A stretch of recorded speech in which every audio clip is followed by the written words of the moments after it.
Hello there, everybody. Welcome back to another exciting episode of Guapish. As always, I'm your host, Nico, and today I'm being joined by the biggest bowling for soup fan this side of the Mississippi, Tanner.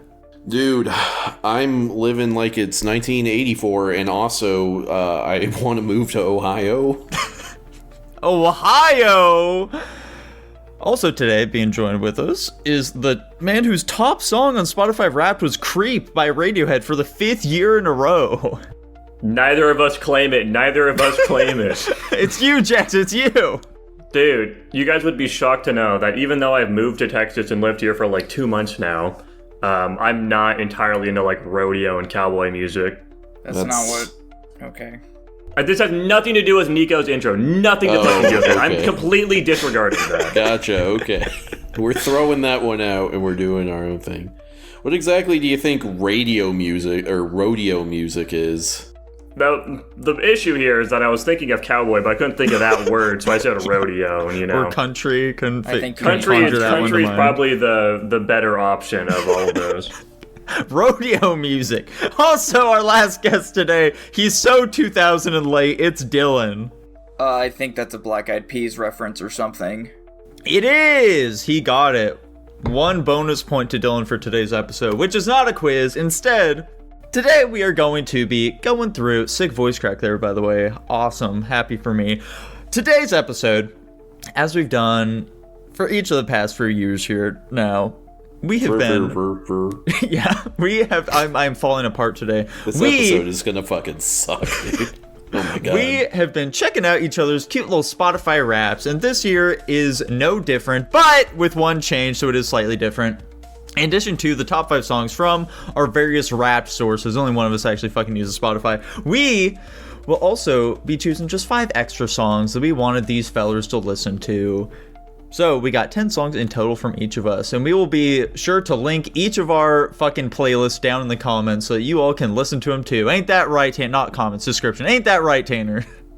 Oh yeah, when you're, putting the thumbnail on the video, I'm sure you'll get right on that. God damn it. Fine, I can do it. So, boys, I think last year what we did was we just went like each person's playlist. Each person would go around and talk about it. So that seems like a pretty good format. Whose playlist would we like to start with this year?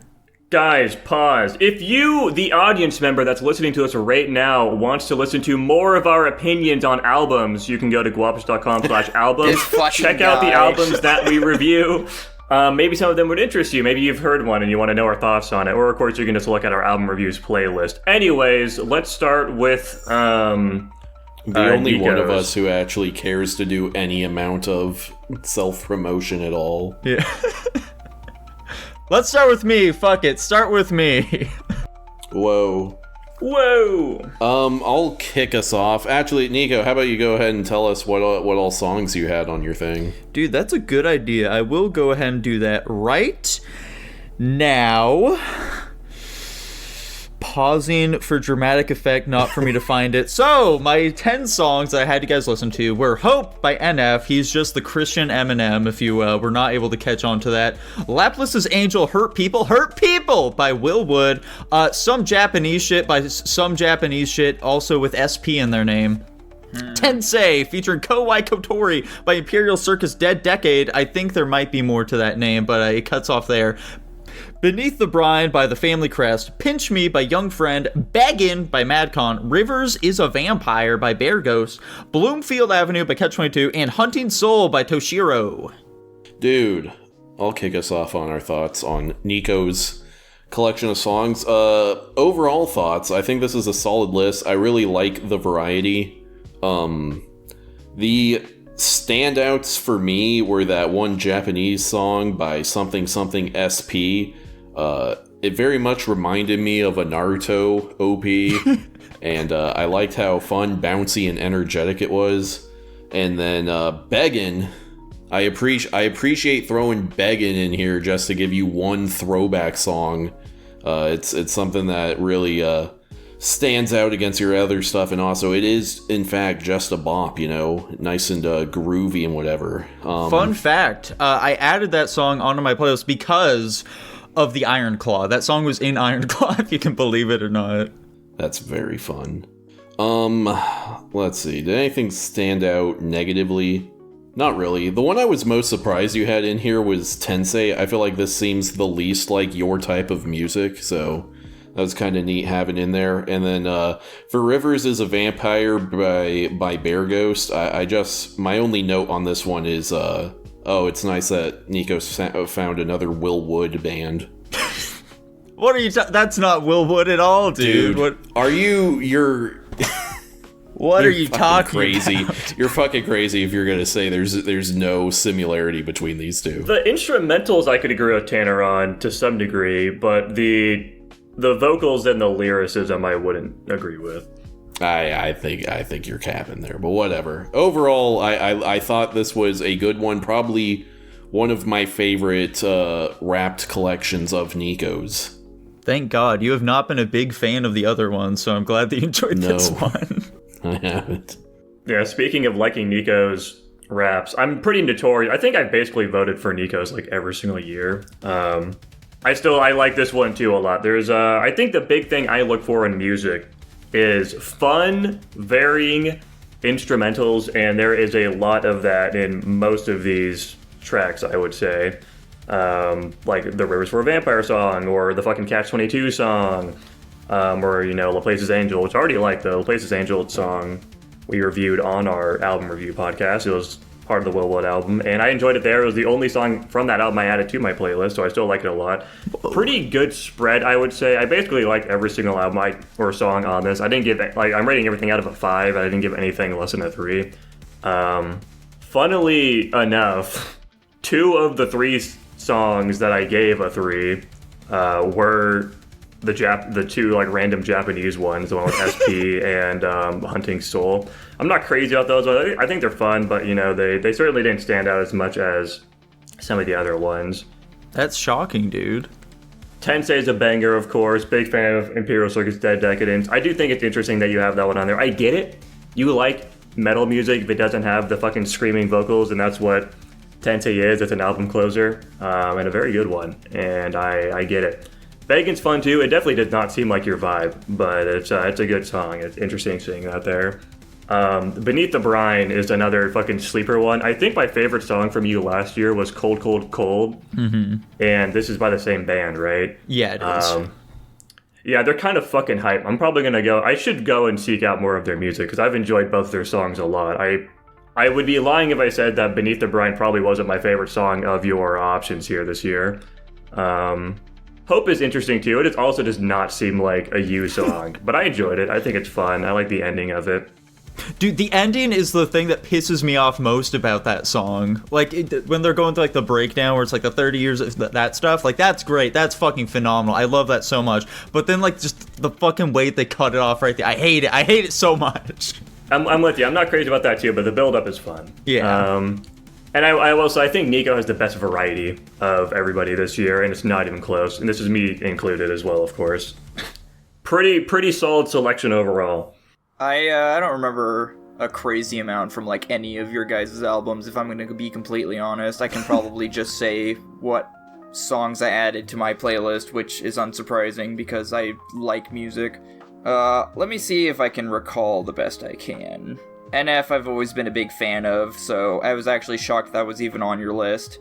I wasn't expecting to add Laplace's Angel by Will Wood. It just seems it seems more benign than his normal music. And I vibe, the lyrics are kind of, whether there's a reason I don't have Weird Al Yankovic songs, even though I like his music. I just don't want weird-ass lyrics in my playlists. And Will Wood's lyrics in this were just not weird enough for me to add it. The ICDD song I enjoyed a lot. I've been really getting into ICDD recently.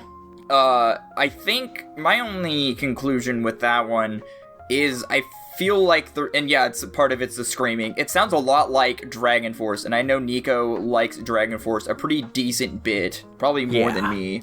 Beneath the Brine, I enjoy kind of like, I don't know if I can call Family Crest folk music. That might be a little too not correct, but that's like the closest genre I can think of. I'm not great with genres in general.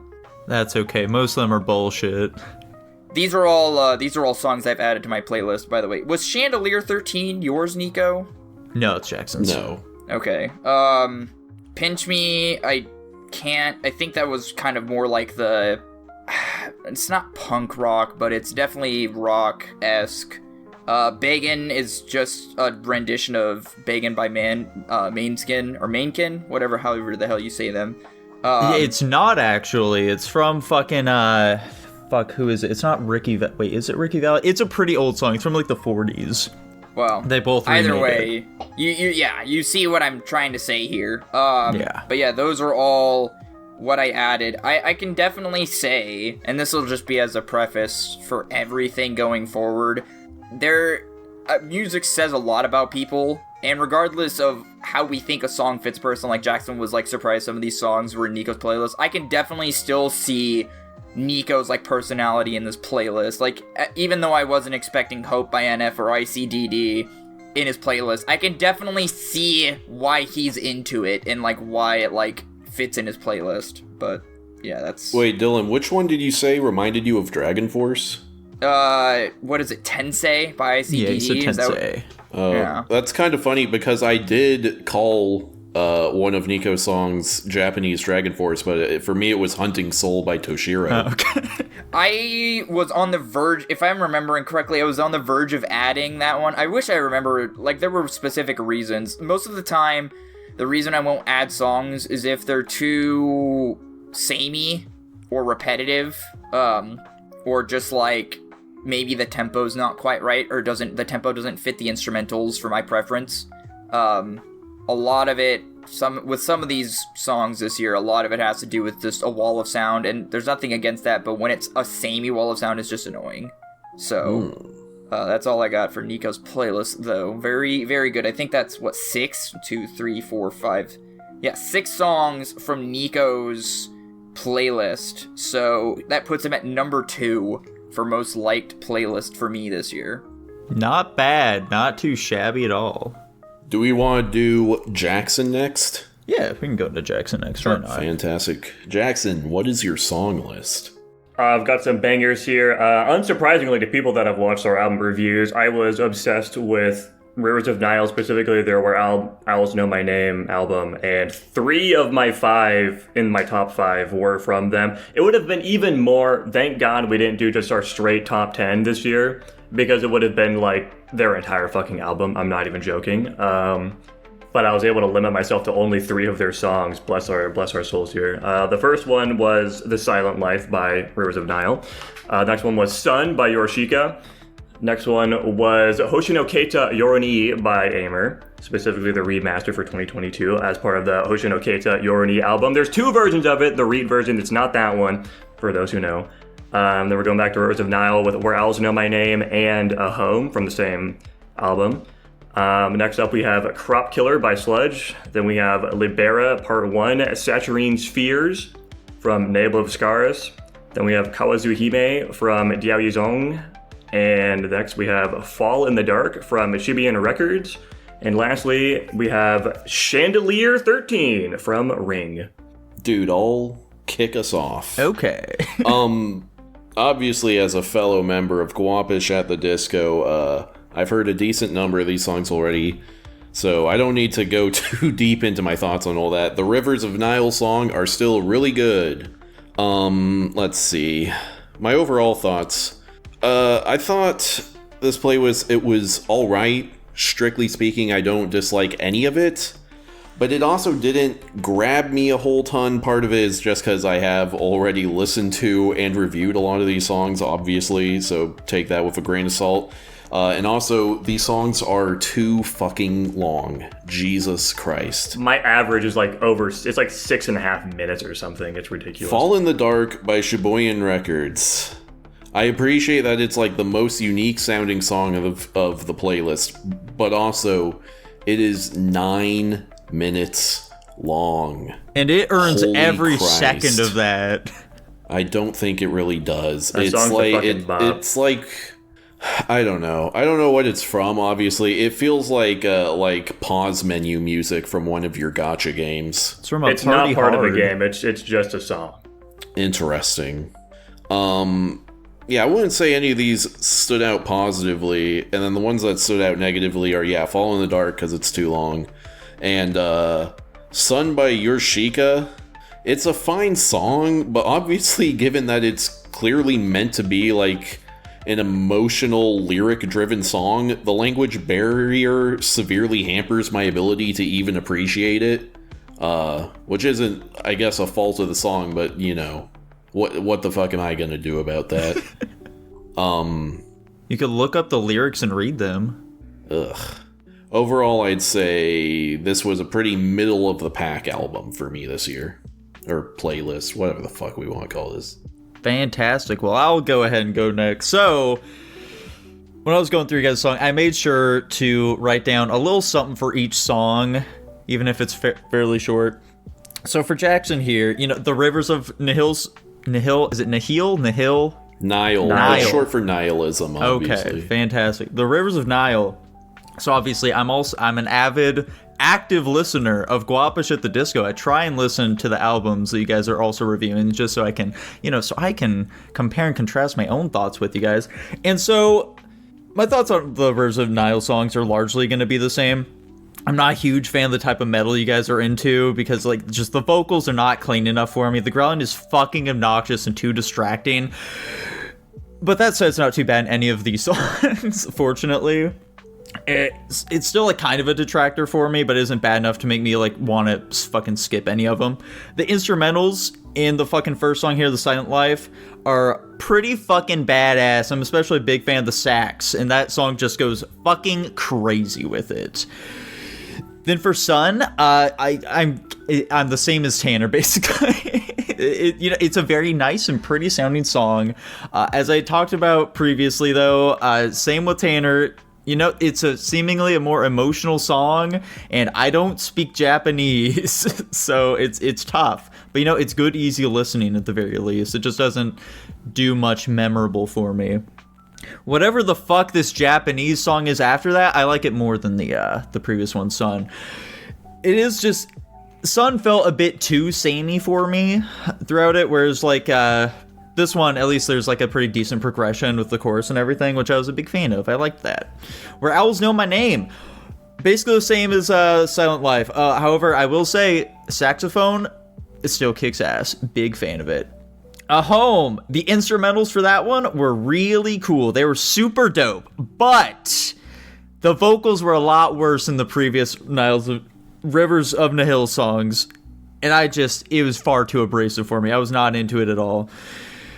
I will say, okay, so I listened to all of your guys' playlists 3 times, and when I first went through Jackson's, one of his songs reminded me a lot of the menu music from Guitar Hero 3, but I don't remember which of those it was, and after listening to all these things several times, I simply don't know what the fuck I was thinking that first. None of them sound like it. Yeah, I don't know what the fuck you're smoking. Yeah.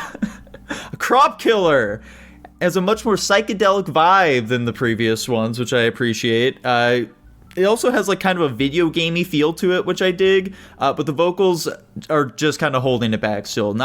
Still not a big fan. Libera, Part 1, Saturine Spheres. This one just has such solid instrumentals, man. I like the violins, they're phenomenal. I just don't know why they have to fucking ruin it so badly with the vocals again. I hate this growling shit, man. I hate it so much. This one is basically all cleans, though, with just a growling as the fucking back singer, basically. I hate it. Bummer. I don't like it, dude. It's like you take a fucking delicious looking burger, got some thick ass patties on it, big old slabs of bacon, sauce just running off it, looking all juicy and shit, and you fucking dig into it, you bite into that son of a bitch, and guess what? Sweet pickles, that's what's on it. What the fuck is that, Jackson? What the fuck? Why do you have to go and ruin a good thing like that? I knew you wouldn't like sweet pickles. Sweet pickles are dope. They're Son not. of a bitch. You're wrong for that. Kawazuhime! Dude, I'm not gonna lie. The fucking bottom of your playlist is doing some serious heavy lifting here. I like them substantially more than every song that came before, and they just keep getting better as you go down here. So this track is really cool. I really love the blend of modern traditional instruments in it. The guitar solo they have is really solid. The atmosphere that it builds is just so unique, and the vocals in the later portion of it like start doing this unique like little tricks with it. It just make it stand out a ton. I dig this one. I liked this album too. It was pretty sweet. Then we have Fall in the Dark, the most infamous song on your playlist, the dark horse as it were. It was easily the most fun track in your whole playlist. I like it a lot. I love it, dude. I substantially prefer foreign songs that have like this more groovy feel to it, you know, rather than the more melancholic shit that we heard earlier. Because just the energy translates over so much better. There's still some like underlying sadness in it though, which I do like. It gives the song some decent emotional depth, and just like the synth sounds that we have here, so good. It's got a nice sort of like 80s pop feel going. And you know, despite it being a song that clocks in at nearly 10 minutes, I simply never got sick of it, you know? I never skipped it. It's so good. I'm a big fan of that one. Chandelier 13, the title for it, and the Black Album reminds me of Organization 13 from Kingdom Hearts 2. I'm glad I wasn't the only one that thought that. You know, in addition to that, I remember playing the song as Citus back in the day when I was really into that, and I definitely dug it there. This song just has such powerful vocals behind it. The girl is just belting her little heart out. It's really cool. So yeah, that's my thoughts on all of Jackson's songs. I suppose that leaves me. Yeah, so Rivers of Nile are hit or miss for me. For example, A Silent Life, I believe is the name of the first one. It was lost on me for the first portion of it, and then the saxophone came in, and I kind of I dug that, and I was like, oh, maybe I will add this song to my playlist. And I was trying to give each song a breadth, so I can get at least 2/3 into the song before I make a determining whether I'm going to add it, because normally what I do is I'll add a song because I like the beginning, and then I hate the ending, and then I'm like, why'd I add this? And I thought on it more, and I lost it again in the last half of A Silent Life, so that one also just barely didn't make it onto my playlist. It's too samey for the most part. I think I just like the saxophone because it was a break between it all, and I kind of agree with Nico. I'm more into your guys' type of metal than he is, but there's a certain limit I have when it comes to the vocals. Let's see. I have Sun by Yorushika, but I'm also just a huge Yorushika fan. I mean, me and Jackson were talking about this last night. There's just a ton of really good, really popular Japanese artists, and Yorushika is definitely up there. Not my favorite, but Yorushika is definitely one of the better ones. Hoshino Kieta Yuruni, love Aimer. She's probably by far one of the most famous Japanese artists. I love her more contemporary music, and she doesn't just do contemporary, but this song is really nice. It sounds really nice. Her vocals are always outstanding. I love her voice. Where Owls Know My Name, by far my favorite Rivers of Nile's song. Well, I've only listened to 3, but out of the 3 here, this one definitely made it. I like it a lot. think we've actually listened to the entire album. I feel like I put it on. Yeah, you played it when we were playing through Amarat, and I turned that shit down because I'm trying to play the game and listen to fucking Neath the Waters, you piece of shit. Dude, you didn't even like that song back then anyways, go on. I did like that song. It didn't stand out to you, I guess I should say. Anyways, go on. Anyway. Libera Part 1. I've heard a song or two of Ne Obliviscaris. Pretty big fan. I didn't really notice the vocals like Nico did. I still liked the instrumentals, and the vocals were pretty good. I liked it a lot. I think I could see myself liking them in the future. Kawazuhime, I agree with the variety in this song. I like the different instrumentals, and I believe, if I remember correctly, they play in Chinese fifths, which is the traditional, chords and stuff they play in the music that you hear pretty much at the start of this song, which is really nice. Chandelier 13, gonna be honest, I don't actually remember anything about this song. I think this is more of a rock song. I don't know what else it would have been. It's a symphonic metal song. Yeah, that's probably why I liked it. I do like when you combine weird shit together to make it one. And, by far, I can say safely, it's between 3 songs, but probably between Sun and Fall in the Dark, primarily. Probably leaning more towards Fall in the Dark is my favorite song that I listen to out of everybody's albums. I don't think the length of the song bothers me at all. I like the variety. I like the vibe it gives. And it's just so, it's like Nico was saying, it's funky, it's easy to get into, it's fun, and I can just turn off my brain and do shit and have that playing in the back and come back and acknowledge it's still playing. They're like, oh shit, this is the good part of the song kind of thing. So, yeah, I don't remember the other songs Jackson I was gonna say, did you listen to Crop Killer again after we listened to it in a call that one time where you weren't paying attention? I am not a huge fan of Crop Killer, man. I knew that, man. I knew Nico, that. That's why I was... I agree that I sympathize a lot with Nico this year. Again, the vocals is just... I get the appeal with some people, but, like, for me, I want instrumentals, and, like, it just feels like these vocals get in the way of that, unfortunately. So this is a great eye-opening moment for me here, because I've been playing this type of metal for Dylan a lot, and he never, ever talks shit about it. Please, just if you don't like it, just say you don't fucking like it. Awesome. Anyways. Listen, man, there's a time and place for it, and this is the time and place. Plus, I'm, like, not even listening to it, because you try to play it when we're playing Final Fantasy, so I just turn that shit down or off. And then I can't complain about it, because I'm not listening to it. Dude, don't ask me how often I have the bot muted. He's fucking, yeah. Alrighty, let's move on into Dylan's playlist now. Dylan, what was your collection of songs? That's a great question. Let me go to my pins and find out, because I know I had a lot of fucking like Sanzi and Hoyo mix. You can definitely tell a lot of my fucking playlist has been inspired by anime and games this year. Okay, so top to bottom, at least for me, we have Stars Align featuring Astrea by Sanzi. We have Devotion by Amelie. We have Yusha by Yoasobi. We have Bite by Sanzi and Hoyo mix. We have Perfume by Goose House. We have Charles by, I think those are like my top 5. This is my picked 5. We have Charles by Ado. We have Suki Suki Daisuki by Marine. We have Suzume by Radwimps. We have Racing into the Night by Yoasobi, and we have the we have the dark horse of A Place Where You Belong by Bullet for My Valentine. Let me kick this one off just so we can start negative and end positive. Yeah, that makes sense. I'm expecting this. Cruel. I can appreciate Japanese music in the context of, like, you know, I hear one Japanese song for every 5 or 10 songs I can understand. You know, it needs to be, you know, a once in a while thing, a little nibbling here and there.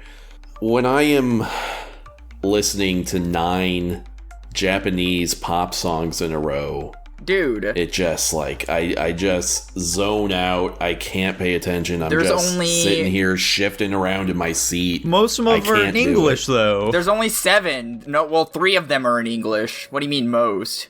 I thought more of them were in English than there were. There's four of them are in English. Which one's the 4th one for you? What are you counting as English? Devotion, Stars Align, Bite in a Place Where You Belong. Oh shit, I forgot about Bite, you're right. Never mind. Dude, if any of them were in English, I couldn't tell because of their accents. So functionally Japanese. What are you talking? They sound that is normal. crazy. Stars Align and Devotion are 1000% in English, and I don't even know what to tell you, man. Bro is smoking fucking crack. I was debating whether I wanted to do this. Technically, Racing Into the Night does have an English variation. It's just called Into the Night. It's the same song, just in English. I just didn't want to say it because I like the Japanese version better. Obviously, based on what I just said, I wouldn't have even noticed if it were in English then. Yeah, I know. But yeah, most of these I found fairly generic. I wasn't a huge fan. The one that kind of stood out to me was Charles, just because that one was a bit quicker and more engaging for me. You had a lot of slow songs as well, and as we know, yeah, I'm not a slow song guy by and large. And the only funny note I have on any of these was for the Suki Suki whatever song by Marine. I wrote down, this is like baby music for future gooners. True. Oh my god. And that's my thoughts. This was my least favorite of the year, which is shocking because I'm pretty sure yours was my favorite last year. Well, listen, like I said, I've really kicked up the level of Japanese music I've been listening to, so... You have, and it's to my detriment. I was not expecting my album to do anywhere near good. I think the only people who might like it is Jackson and maybe Nico, and I don't even think Jackson would like this particularly much. Let's find out. I guess it's me next. I'm not crazy about it. I'm kind of with Tanner. I like a lot of these songs, but I don't really have a ton of, like, defining words, I would say, about them. Mostly because I've heard basically all of these songs already a lot. Like, both the Yoasobi songs I've heard a ton. Dylan's played fucking Devotion a million times, and, like, when we're in college, I've heard that one a ton.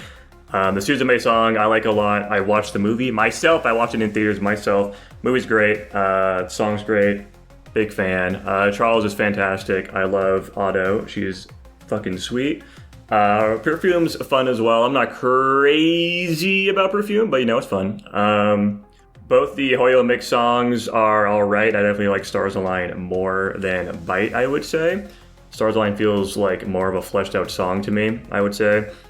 I'm with Tanner. I think Charles is definitely my favorite of the options here. I would say I like Maureen's music, specifically when I'm like in the context of watching a music video for it, because I think they complement each other very well. Listening to Suki Suki Daisuki without the fucking vocals makes me feel like I'm schizophrenic. I'm not even gonna lie. Or without the music video. You know, I'm not crazy about it without the music video. There are some songs of hers that I do like without them, like fucking I'm Your Treasure Box, that can be fun. I'm not crazy about this one outside the context of like the fun video that goes along with it, I wouldn't say. And a Bullet for My Valentine's just funny being in there as well. It's just so out of place, I would say. I didn't dislike it. I think it's fine. I'm not crazy about it. It's got a good hook, but I'm not crazy about it. Overall, I think it's pretty solid.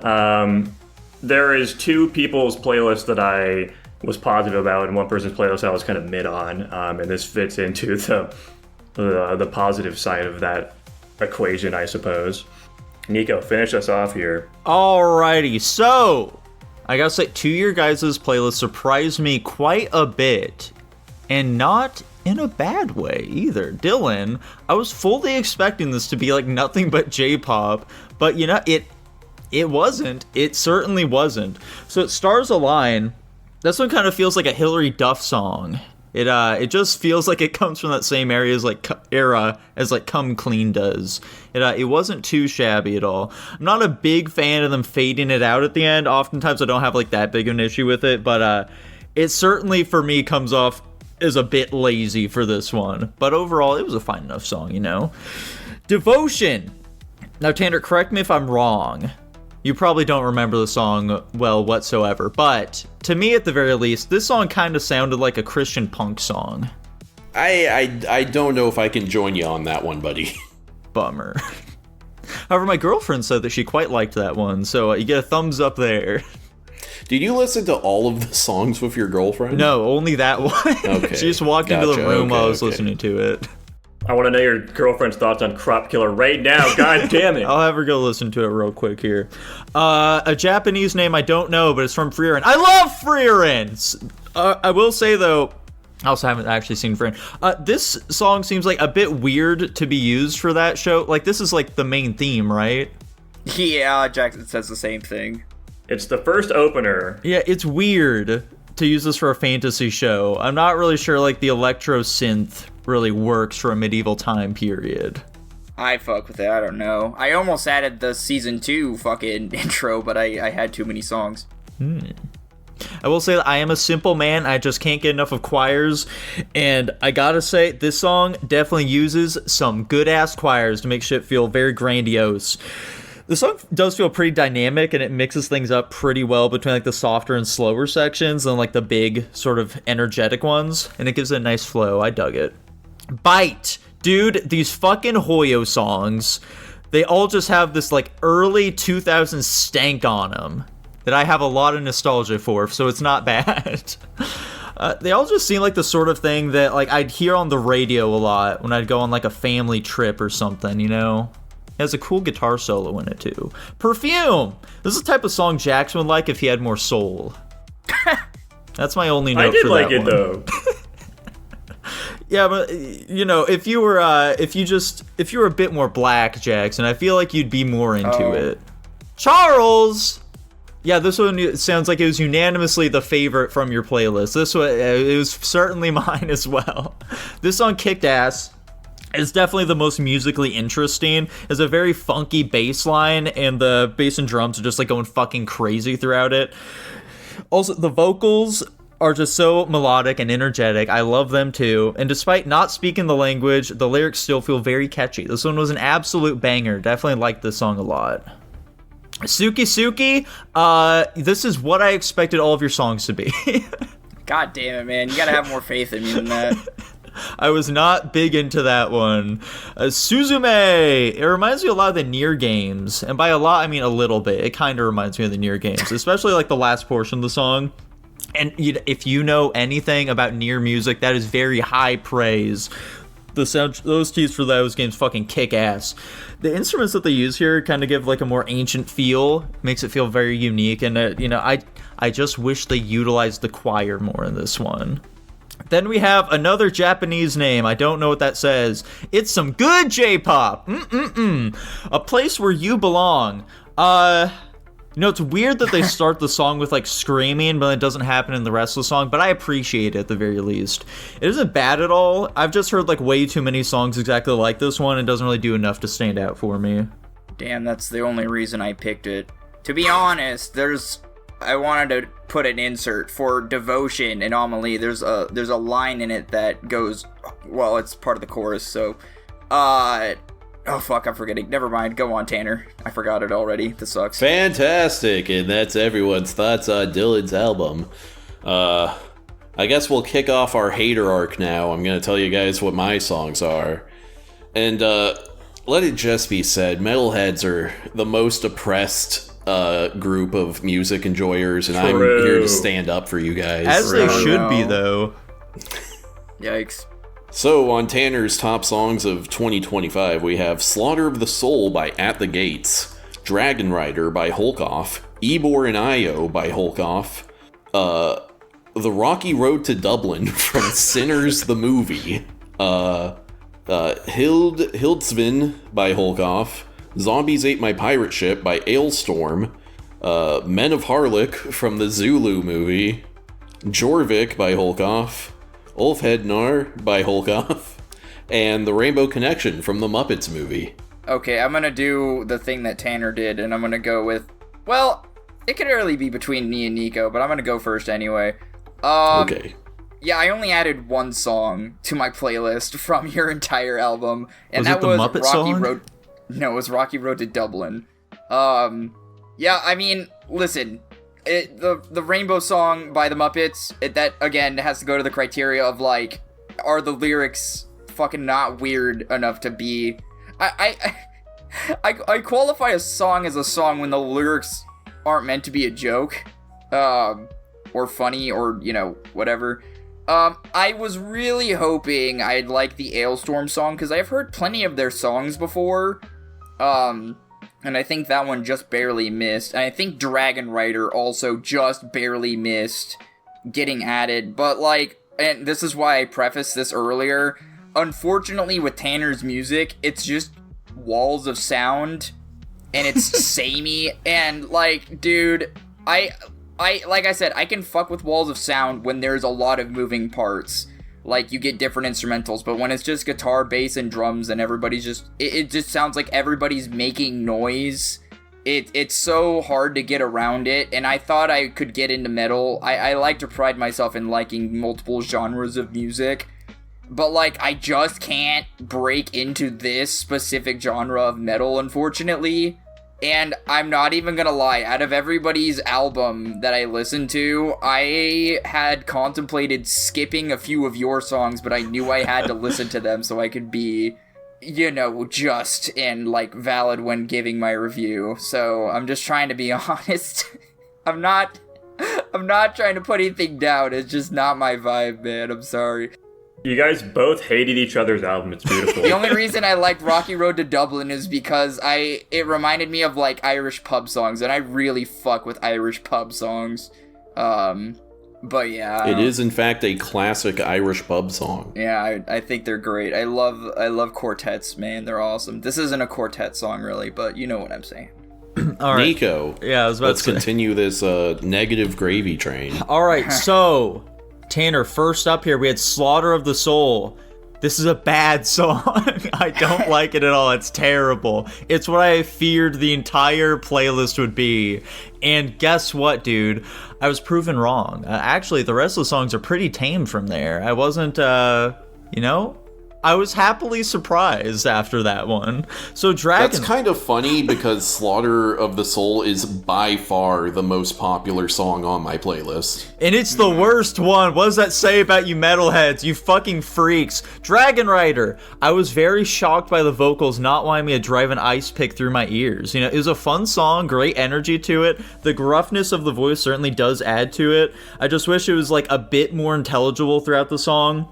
I feel like the vocals could like be a bit hard to understand outside of the chorus, but yeah, overall it was pretty cool. The instrumentals are pretty kick-ass here. I dug it. Ibor and Io featuring Jacques Broden. Strong and dramatic, folksy sort of feel to it. I liked it. White Dudes, Tanner.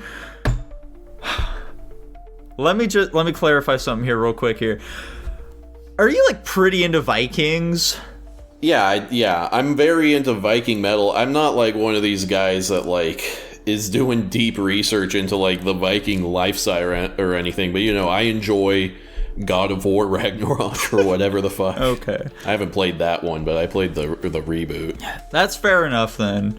Like White Dudes I like Vinland Saga. I enjoy like, I like the Northmen. Yeah, Viking stuff, it interests me, yes. Okay. You don't like picture them as like, yeah, these are my ancestors. I'm just like them. I'm fucking a sweet ass Viking man. Dude. I am 20% Swedish. God so. I'm just gonna say it, okay? White dudes who are really into Vikings are cringe, okay? It's exactly equivalent to like an African American guy who like wears a dashiki or something. Like, what are you playing at? Come on. Dude, I'll agree with you there. I fully admit it's cringe, but I still find him cool. All right, fair enough then. Okay, Rocky Road to Dublin. Really dig the song, just like Dylan said. I enjoy myself some good Irish pub songs. The bagpipes and shit are just so sweet. There's like just something about Irish music that's so fun, man. Those fellas really know how to make a good ditty. Mm-hmm. There is like I don't know if you guys noticed this, but there's like some sort of ringing that's going on in the song. It was like, I didn't like that. It was bothering me. It kind of felt like I had tinnitus or some shit. I'm sure that's what Jackson has to live through every fucking day. Hildsvin. Vinland edition. It's kind of just the same as the previous Hulkoff songs for my thoughts on that one. Zombies Ate My Pirate Ship. Dude, when I saw the album cover for this one, I thought to myself that little fucking thing that they're looking at, it looks exactly like a crystal coconut from Donkey Kong 64. And guess what, dude? After I read the name of the album, I got a hearty chortle. I don't even know it. What's the name of this one's album? It's like Seeking the Crystal Coconut or some shit. It just directly references it. Curse of the Crystal Coconut. Yeah, that's it. So that's what they were going for. They killed it. Yeah, you can really tell from if you watch the music video for this one. This is like the most a bunch of dudes fucking around I have ever seen a band be. That's fun. I found the song to be funny, but it did overstay its welcome a bit. It was a tad too long for me. Men of Harlech from Zulu. Go check out our review, Zulu, on the channel. Dude, I love myself. I keep saying I love myself a good choir, but I really would have liked some instrumentals here. It sounds too ghastly in a bad way. Alright, Jorvik. This is another Hulkoff song. I wasn't super into this one. It was just something about the vocal delivery, like whenever like he ends the chorus, it just doesn't end strongly enough for me. It just kind of feels like it deflates the like fucking build up that they've had throughout the song each and every time they did that. Wasn't huge into that, but it was still fine enough. Ulfender, Vinland edition. Again, pretty much same as the other Hulkoff songs. So it was at this point when I was listening through your fucking playlist where I was like, okay. So none of these songs are like terrible at all. So what the fuck happened with Kven? Did he just decide I'm gonna make a bad album? Is that what happened there? So... Well, that's the thing is, 2 of these songs are from Kven. Exactly! I noticed that! So I was like, okay, I went ahead and I listened to Kven again. I went through the songs. My God. You really went above and beyond here for no reason. I did, man. I did. I wanted to test previous me's interpretation of the album, and I gotta say, dude, I have to apologize to you and Kven.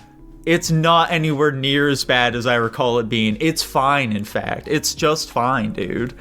I'm sorry for all the bad things I said about it. This is unbelievable, frankly. And also, it's his debut album, so we can cope and say that's why. And finally, we have Rainbow Connection from the Muppets movie. R.I.P. Jim Henson, dude. And there we go. That's my thoughts on it. Overall, not too shabby. Fantastic. I'm actually I'm tickled pink by your you not ripping me asunder, let's say. Yeah, you only had one like really fucking terrible song on it. So that's progress. Fantastic. Jackson, let's round it out with you, buddy. Nico may have liked your playlist more than me, to be completely honest. No. There are 3 songs that were lower than anything else I heard from all of you guys on your playlist. And it's probably the ones you'd expect. And I don't even think they're bad songs. They're just not for me. I just didn't give a shit about them at all. And it's the 3 that aren't metal songs, that being Rocky Road to Dublin, Rainbow Connection, and Men of Horror. Like, I didn't give a fuck about any of them. I give them all 1s out of 5s because they just did nothing for me. It's just not my type of music. My favorite song, just completely contrary to Nico, was Slaughter of the Soul. That song was fucking gas. Big fan of that. Really liked the instrumentals. The guitar tone was really sick. I do wish it had a bit more scope, but that's just kind of what I like out of songs like that. But it was good. I think it was just a really solid song. Pretty close to that would be Dragon Rider. I liked that song a lot when I listened to it in Kven, and I still like it now. I still think it's very fun and energetic. It's got a good chorus. It's just a good song. Unfortunately, the rest of the Holkoff songs kind of just like blended together for me, similarly to Nico. I don't think they're bad or anything, but none of them like stood out to me in any sort of way like Dragon Rider did. Other than like Ybor and Io, I didn't like that one the first time I listened to it in Kven. I still don't really like it now. And that's about it. Fucking in Ulfhendar, it sounds like he peaked his mic at a point. I don't know if I'm crazy about that, but I just thought it was kind of funny. I know exactly what moment you're talking about. I'm pretty sure it's just like an audio effect to make it sound more intimidating or whatever. Okay. I do like the intro of that song. It's very heavy. It's fun. Anything else I have to say? I wasn't crazy about Zombies Ate My Pirate Ship. I think it's funny, I guess. I don't like the guy's vocal performance that much. It kind of took me out of it a bit, but it's a comedy song, I guess, so who really cares? And that's it. I'm pretty mixed, I would say. If you don't like his vocal delivery, you're not going to like any Ailstorm songs. He does that pirate voice on every song. Alas, I probably won't. Avast me hearties. Dude, you need to listen to Mexico by Ailstorm. Dude, he needs to listen to fucking Drink by Ailstorm. That's also a good one, I agree. I feel like I should have brought this up sooner, but let's get everyone to say what their own thoughts on their own top 10 was. Dude, it's fucking gas. It's badass. I'm a huge fan of the songs I selected. Albums? Cause here, fine. I'll humor you, man. Let me. I'll indulge your request. Stars Align. I don't know. I'm a video gamer, man. All of these fucking. I was kind of just looking for more like overall. Like, did you like how your like top 5 or top 10 even turned out this year? To be completely fair, I didn't expect Perfume to make it in there. Yeah, Bite and Stars Align. I totally thought those. I listened to Devotion. You heard from Jackson. I listened to that song fucking all the time. And as soon as I discovered Yusha and that my device could play that shit, I started playing that shit ad nauseum. So yeah, my top 5 does not shock me in the slightest bit. Nice. For me, I was maybe a little surprised at first when I saw that Slaughter of the Soul was my number 1 song, and it was number 1 by a decent margin as well. And then I just thought back to, oh yeah, whenever this song comes on and I'm at the gym, I'll like replay it like 5 times. So I guess that'll make sense to me. I did find it very funny that my 10 was just metal songs and then 3 random movie tracks. That tickled me pink there. And then yeah, I was listening to a lot of Holkoff this year, so not very surprising. I kind of do wish I had more band diversity in my list. So we'll see if that happens next year, I guess. And then I don't know if I've said this on the podcast, but I've said it many times. I find it endlessly funny that the number one most played song from the movie Sinners is Rocky Road to Dublin. I find that endlessly entertaining. My top 5, my thoughts should be pretty obvious. I'm kind of bummed that 3 out of the 5 of them are from the same fucking album, but it does not surprise me because similar to how I treat like video games or other types of media, if I like something, I'll just kind of like watch it or listen to it or play it a ton. And I was listening to Where Owls Know My Name so fucking much. I'm talking like, I listened to the album like once a day for like 4 months straight, basically. Oh my gosh. I was fucking grinding that shit. I was obsessed, frankly. Which should be no surprise because they gave it like a 10 out of 10. It's a toss-up between my favorite album of all time at this point, I would say. Sun and Hoshino Keita Yoroni, I'm not surprised about being high up there too. I was super addicted to Sun when I first heard it as well. It's pretty sure it's like in my top 3 Yorshika songs. Big fan of it. It's absolutely gorgeous, and I'm glad that one landed there. Hoshino Keita Yoroni, I was actually surprised that one wasn't in my top 5 last year because I was listening to that song so fucking much last year as well. And I still listen to it so fucking much this year. It's a fantastic song. I am glad that it got some rep here. I'm surprised it beat out 2 Nile songs. That's surprising to me. But yeah, I definitely wish there was more variety, obviously. But, you know, this is, it's just what it is, you know? It's just what it is. Don't ask me what my top 10 looks like because it's just fucking Where Owls Know My Name, unfortunately. Sounds about right. Yeah, you know, I didn't mind my top 5 that I ended up getting this year, man. As you all said, it's rather diverse, and I think that's just kind of helped with I just don't really listen to like single albums much at all, or like really go out of my way to like particularly find songs from like specific artists all that often. So it's kind of just like whatever the fuck random shit gets thrown at me that I connect with. It's what ends up getting played a lot, which helps a lot for the diversity. And all of them songs, pretty good. I'm a pretty big fan of each and every one of them.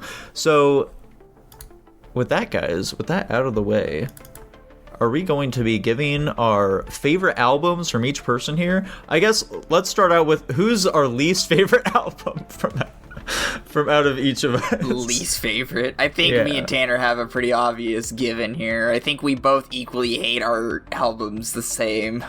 Unless I'm mistaken. Yeah, I'd say that's true. Okay. I what's funny too is you said you couldn't understand my songs and you just didn't vibe with music. I couldn't really understand a single word of what your guys were saying either, to be fair. So well, the difference there is my guys are like, in my case, to speak English. It's the song's fault for not being in English. In your case, it's your fault for not understanding their English. There's still a twinge of irony there. You can't deny me that. Anyway. Shh. It's poetic, man. Just leave it. It's fine. It's poetic justice. I killed you. You know, for me, you 3 are like much closer than you might imagine in my mind here. The only person, though, who had a song that I actively really fucking didn't like, though, was Tanner. So I think I'm gonna have to put him at my bottom spot. I'm honestly shocked that I feel like you'd put like Crop Killer and his like top song on a similar level. Crop Killer was fine enough. It wasn't bad enough to make me want to skip it, is the big problem. And I skipped Tanner's first song after the first listen through.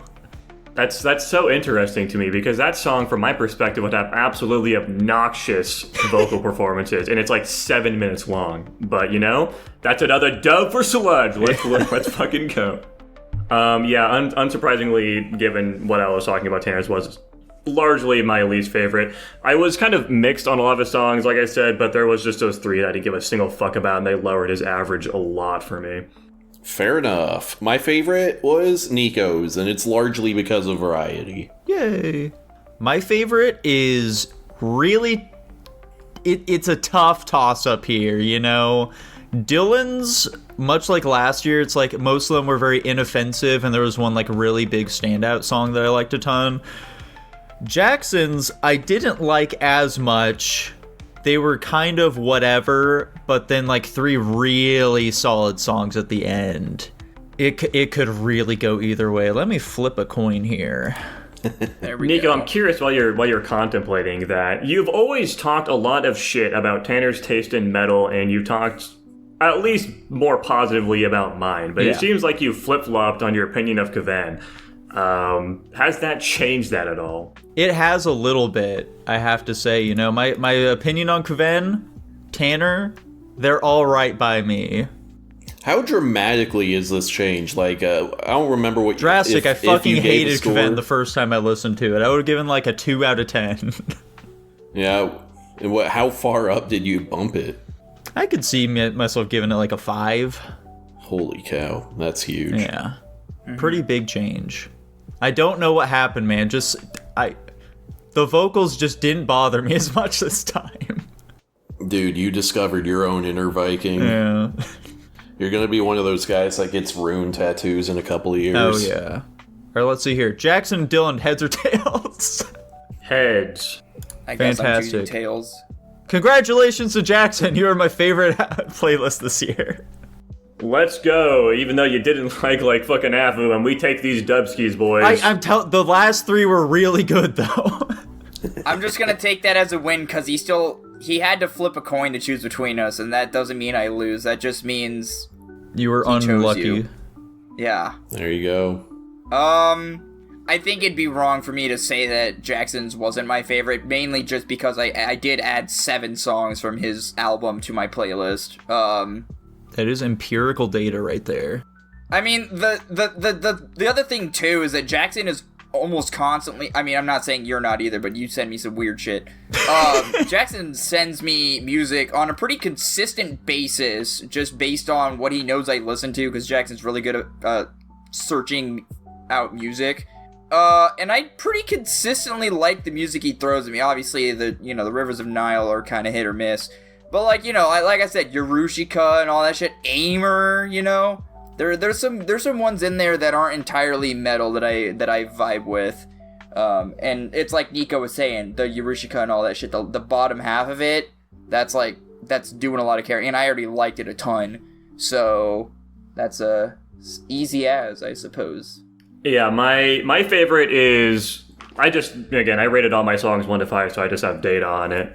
Nico was, in fact, my favorite by 3 points. He beat out Dylan by 3 whole points at 39 out of 50. Dylan was at 36, of course. Pretty solid stuff.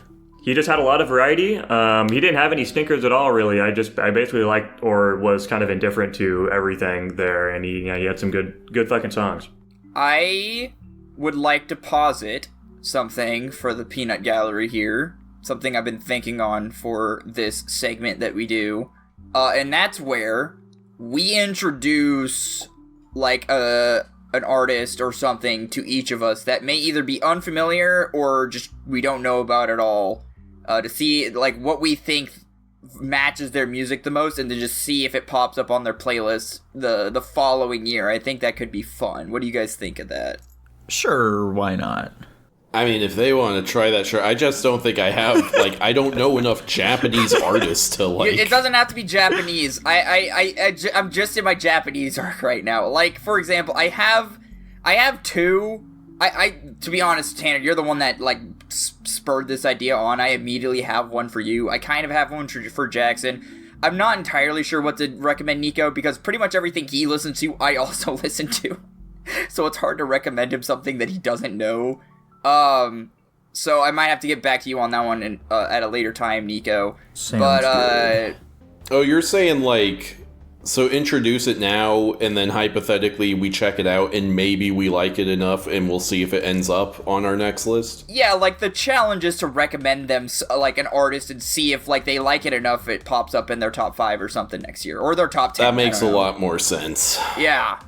Okay, so for example, for Tanner... And if you already know this, just say so, and I'll have to find something else. I feel like I should write this down or something. Probably. The artist, or band, I guess I should say, is called Windrose. I think you'd fuck with their music a lot.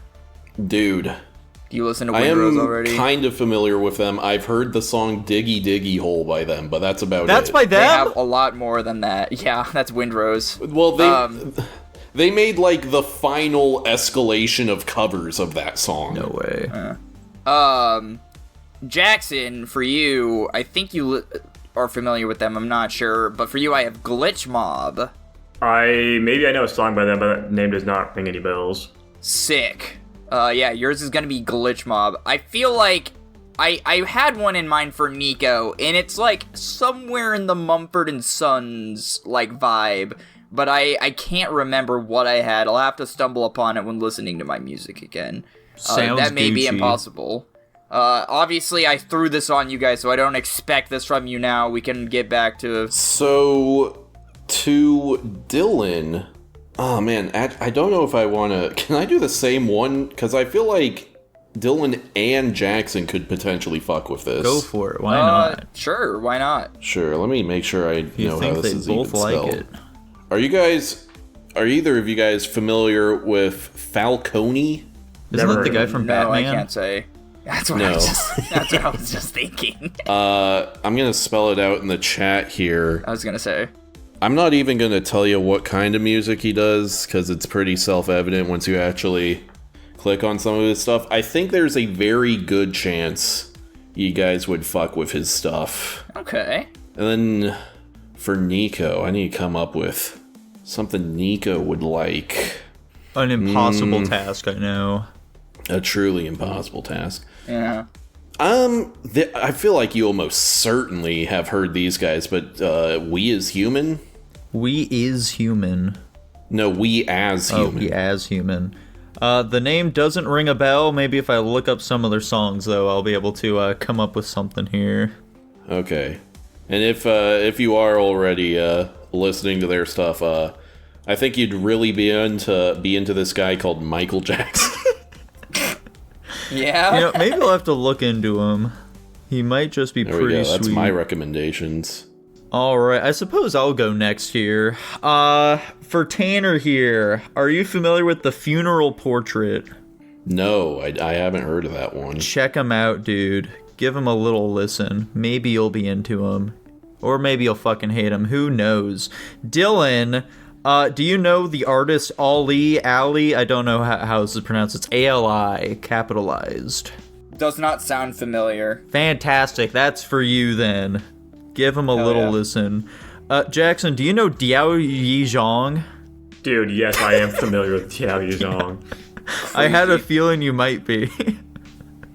Let's see here. What other shit would Jackson like? Let's see here. Anime or metal? Let's see here. You don't like Eurobeat. I don't dislike Eurobeat, I'm just not crazy about it. Dude, you should check out X Japan. Go check out X Japan. You familiar with them? Never heard of them. Fantastic. Give them a little listen then. I guess it's on me now. The problem is I have an idea for both you, Nico, and Dylan, but it's also definitely bands you've heard before, but not that much from them, I'd assume. Like, Nico, I think it'd be cool for you to check out more Shibian records. You liked Fall in the Dark a lot. I think I've sent you like one more song from that same album, but they've got a pretty good variety, and I think you'd enjoy listening to more of them. Sure, I can do that. And then for Dylan, I think I've showed you like 2 songs from Felt. I think you'd fuck with Felt a lot. I haven't sent you a ton of stuff from them, but I think you could really enjoy them if you got into them more. Okay. As for Tanner, it's tough. Obviously, the immediate option would be just pick some random fucking metal band, but like, I pick a lot of metal, and he doesn't like fucking most of it, is the problem. So I just don't know if I have a read on if he'd like truly anything that I pick. So let's have you, dude. You know Flesh God Apocalypse? You heard of Flesh God Apocalypse? I've definitely heard the name, in the context of like, look how fucking crazy metal band names can be. Yeah, dude, check out Flesh God Apocalypse. They've got some fucking heat. Dude, Or actually, hold I would do that. on. I need to fucking remember the name of this band. Have you heard Inferi? Do you know Inferi? Inferi? How do you Inferi. spell that? Inferi. No, I'm not familiar with these guys at all. Okay, try them out, actually. I think you'd like them more than Flesh God Apocalypse. They're another metal band, unsurprisingly, but they got some fucking cool-ass shit. Okay, I went ahead and followed all 3 of these. I will check them out here and there over the year, and we'll see what happens. Fantastic. Here we go. Nico, are you familiar? I'm assuming the answer to this is yes, but are you familiar with Bare Naked Ladies? Yes. Damn. It's been 1 week to Okay, I have another one here. What about MKTO? MKTO doesn't sound familiar. Oh yeah, I know them. Fuck. Dude, this is exactly what the fuck I'm talking about. I can't... It's like, I know, like, our albums don't reflect it this year, but, like, it's actually insane the amount of overlap me and Nico have in terms of, like, music taste. Nico, are you a big Biz Marquee guy? Nico, do you like, Will Wood? I do. Listen, man, I'm trying here. I clearly have something for you two, but, like, I'm so sad I didn't write this shit down, because I definitely had something for Nico. This fucking sucks. Dylan, what the fuck did you recommend me again? I already forgot. Glitch Mob. Or The Glitch Mob, I think. I think it's The Glitch Mob. You'll find it either way. I think they collaborated on one of the League of Legends Worlds songs, and I liked that song a good amount. I thought they only hire Imagine Dragons for those. They only did that 1 year, funnily enough. It is weird with those, like, songs where they have, like, 3 or 4 different electronic artists collabing on it. Like, how the fuck do you determine who did what? You know, they got their own style. I guess. Okay, I think I've got a winner here. Nico, are you familiar with Steely Dan? Yeah, I'm familiar with the name. I know Blake's a big fan of him. I can't say I've, like, heard any of his songs, though. So, yeah, I guess I can check him out. Give Steely Dan a try.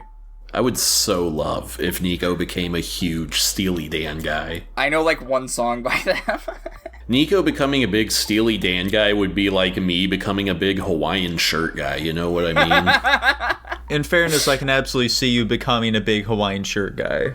I want to be a Hawaiian shirt guy. I think that's my destiny, but I think I have to wait till my late 30s to embrace that. You know, I've been considering it as well. My hair's looking rather luscious today. I think now's the time to pull one out of the old closet. There we go. What if all 4 of us become Hawaiian shirt guys? Dude, I have a My Hero Academia Hawaiian shirt in my closet right now. There we go. That sounds badass. Who's on it? I don't think anybody's on it. I think it just says the fucking Academy on it. Anyway, so we'll see. This is just something I wanted to try out. I probably should have brought it up before now so we were more prepared, but I think it's fun to act in the moment. I think we pulled together some decent options even with it being like last second. Yeah, I agree. I think it's a fun idea. Yeah. Speaking of Hawaiian shirts, I can't wait to tear off my Hawaiian shirt in frustration as we talk about the films we are going to review over on Guapish at the Movies! Guapish at the Movies!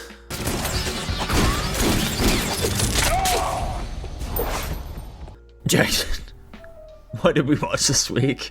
The Patreon pick this week, as requested by our lovely patron Slayed by Jay, was the 2002 film Equilibrium. And this is, of course, the movie about a society in which nobody is allowed to have emotion, and it stops war and all of that stuff. You know, it's supposed to be perfect, but obviously there's, you know, you're going against human nature with this idea, and our protagonist kind of discovers this. He stops taking the drug they have to take that inhibits their emotions, and he leads the rebellion against this society.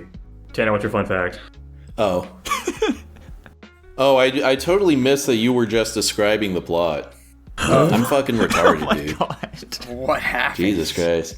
I really wanted to do a plot synopsis where I'd say, do you guys really like The Matrix but thought it made you think too hard?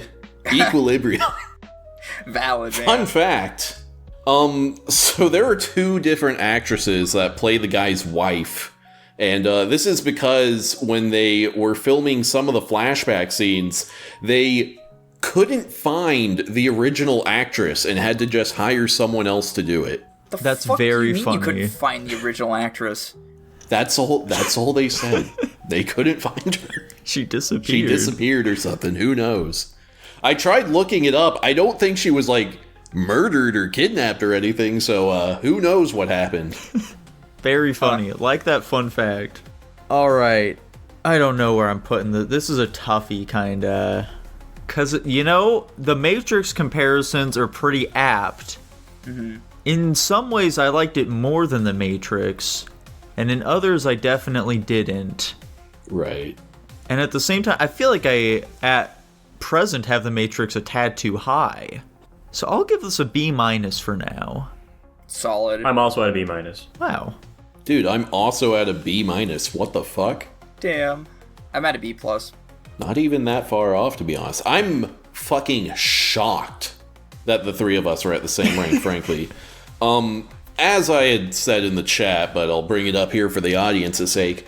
Guys, this is another entry into the retard Kino genre. This movie is, again, style over substance. Gun kata, if you think about it for more than half a second, is the dumbest thing you've ever heard of. But god damn does it look fucking sweet.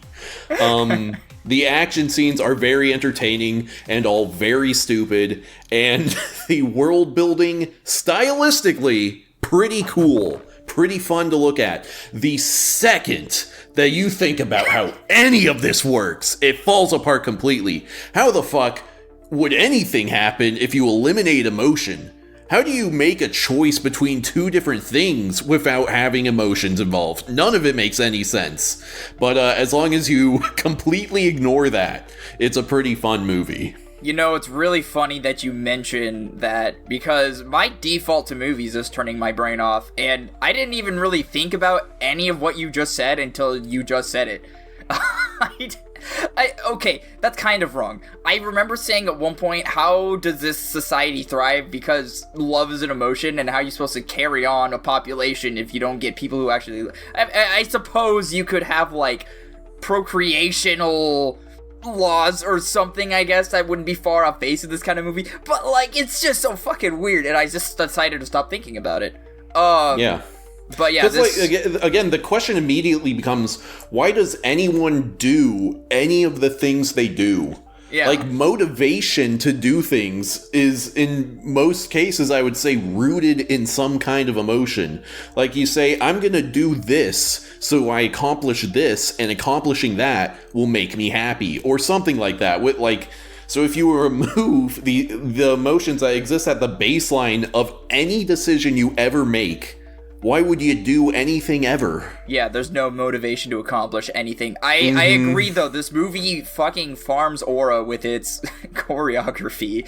Like, Tanner, the audience doesn't know. I don't know what he's gonna use in the fucking clip, but, like, he's been playing this fucking scene where our main antagonists and our main protagonists are just fucking deflecting their hands it's and like that shooting one, off bullets. Which Resident Evil is it that has that stupid fucking Wesker versus Chris fight? I believe that's 5. Yeah, it's just like that. But this probably doesn't mean anything. I questioned through this movie, like, is it bad or good acting to just play an emotionless character? Like, how easy is it to just cast people and be like, yeah, just don't show any fucking emotion? I don't know. It's hard to judge the act. I think the acting was fine. It's hard to say because, again, everybody's just emotionless, and I think it's pretty the ending's kind of poetic, and I'll kind of explain what that means. That, you know, obviously we want emotion back, and that's like that's the good, that's the positive. But like, obviously emotion has been shown to be like the cause of wars and violence and shit. And then we see our character at the very end, there's just literally, for whatever random reason, shit exploding all around the city. And like, he's seeing this violence happen, and a smirk appears across his face. And then you're like, well, shit, I wanted our protagonist to win out, but obviously they were like, you know, not having emotion was the right choice here. So really, what the fuck does this all mean at the end? And I thought that was pretty interesting for them to throw in at the end, where our protagonist potentially made the wrong choice. But yeah. I'm with Tanner. I think this movie is retarded, but it's fun to watch. And going to Dylan's point about like the acting with things, most characters are constantly displaying emotion in this movie. Like, all the fucking time. Especially once they introduce the new partner to our main protagonist after he fucking dumbs the first one. That guy is non-stop 100% of the time acting with full emotion. He's not even fucking trying. And that's basically everybody, you know? Like, frankly, I feel like the main character is like the only one that's like truly trying to be totally emotionless in this movie. It's frankly, other than there's like kids too. The kids do a pretty good job as well, I would say. But yeah, it's just fucking ridiculous. It's just stupid and absurd, but it's funny and it's entertaining. Like Tanner said, I think the architecture and just like the world building is cool. It's fun to look at. I like the uniforms and everything that people are wearing and all that shit. It's just neat. It's just a dumb movie and it's fun. Yeah, I mean, like, so when this movie starts, it's got like this crazy scene where he's like fucking blasting dudes just standing still. It's nuts stuff. But then they like go into this fucking room and they find the Mona Lisa and they're like, oh, they're scanning it to make sure it's real. And it's like, oh, okay, is it's like fucking, there's like getting it back. I'm assuming that's what's happening. But no, once it's verified as being real, they fucking burn it. And that moment, it's like immediately sparks some intrigue. It's like, oh, what the fuck is happening here? What's going on in this world? And then they cut to their fucking disgusting looking CGI city. And I'm like, oh, it's going to be bad. Never mind. I did kind of Dude, get I that do want vibe. to say real quick, one thing that doesn't make sense about that opening scene. So if it was fake, they wouldn't have burned it? I was going to say, not. they seem to be going after all forms of media. Why does it matter if it's real or not? Yeah, exactly. Yeah. It has historical significance, maybe people would be more inclined to want it or something, I don't know. They're burning it extra good. One thing, and I don't want to get philosophical about this movie because we've redeemed it as retard kino, so I don't want to overthink this shit. I just want to also posit this, where it's, imagine assuming this revolution goes through and everybody gets their emotions back. I think we're just supposed to assume that 90 to 95% of the world's culture and literacy and everything is just gone. The history's gone. There's no records of anything, like nothing. What kind of fucking world are we gonna be in where there's just they're fucked. Yeah, that's a fucked. That's what the movie set up in the beginning. It's like, oh shit, and I wouldn't say they forgot about it. It still was definitely an underlying thing where it's like, we find books, we find people have hidden rooms everywhere. I do think there were some moments in this that were cool where it's like, they found this hidden room. There were a lot of hidden rooms in this movie, by the way, just behind fucking walls they were busting down. I thought what was silly, it's kind of cool, I guess, a little silly, where these, what do they call them? God damn, I almost call them Templars. What do they call, clerics? They're called clerics? Yeah. Yeah. They're like, yeah, the clerics have like this style of fighting where if you angle your body and do this orientation with your guns, you have a higher percentage of dodging gunfire, but also opens up your range of kill to kill the most amount of people possible. We found that all gunfights follow a mathematical formula. And if you can master... And like I said, shit's stupid, but it makes it so fun to watch. Like, I like how this advanced form of gun combat involves shooting people multiple times, but not in a row. Like that one scene where it's like 6 dudes and he's going bah, bah, bah, bah. He is shooting guys multiple times, but it's in between other dudes. It's gotta be efficient, silly. dude. It's gotta be efficient. I, for some reason, found myself asking, are his pistols fully automatic, or are they semi-automatic and they're insinuating he's firing them quickly? Doesn't matter, but, you know. They show us he's got a little clicker that can change it between automatic and semi-automatic. I guess that's fair, yeah. That's fun stuff. Why do the guns make a sword sound, though? Because they're advanced technology, man. Why do they have those little prongs that can poke out of the mag thing? Because they look fucking sick, dog. It does look cool, but again, retard Kino, so when you pistol whip somebody, man.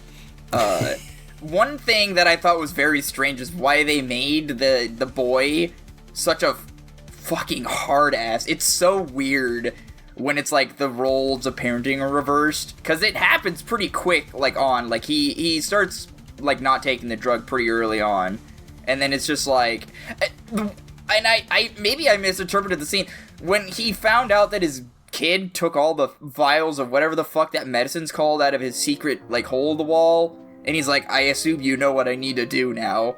And in my head, I'm like, is he gonna fucking kill his kid? Like, what's he about to do? And then he's just in school. No, the kid was on his side. That's the whole deal. Was he? Yeah, it was revealed that the one line the kid basically says that he stopped taking his medicine when the mom got taken away. Oh, yeah. I thought that was which I think is a it to the stupid dad. reveal. I think that sucks. I was gonna ask you guys a question of, what would you guys do if you lived with a kid that was that much of a fucking narc? Yeah, I don't know if I'd kill him, but, like, certainly. I'd kill my own child. I'd have to teach him that snitches get stitches. Yeah, I'm gonna be completely honest. In that moment where he was like, when did you stop taking your medicine? It's like when mom died. I don't know why I didn't put it together there. Hearing it out loud makes me sound retarded, which, whatever. I didn't realize the kid was talking about himself for some reason.